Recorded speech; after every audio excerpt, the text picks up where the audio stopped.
Kumeju. Meju. Kuva. Hapana kana chinhu kwamapoto. Afa kudiko munhu anongobva kwaabva chingotanga nengofunga nezvemapoto. Ndine nzara kana Imimi Meju. alright.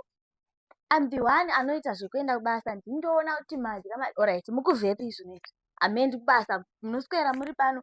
Eno mabuda masikati.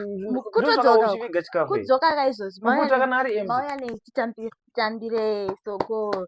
Tipei tibike zvamuona. Tipei. Ndichiweni kuchiwe ndisandozvita kusabike nemeju.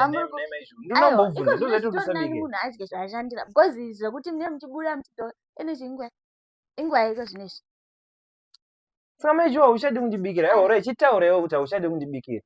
Taura. Ha, munhu ngaitongwa. Anditi mune maoko mune makumbo. Iko kwamabva ikoko mamuchitotaura ndofunga.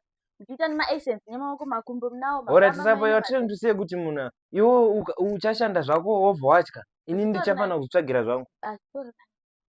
Because ndozvawafunga here Meju. Tinyatsobudirana pachena tisaenderane pasi. Pamaseni kusvika ridai.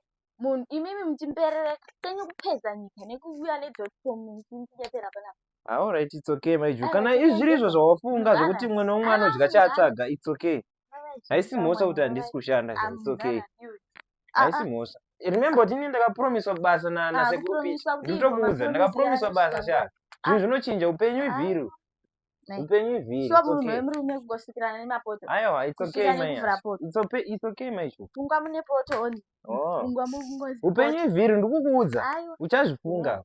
Chandifunga. Idya hako zvauri kuda. Iwe unongosiya makoko chete. It's okay.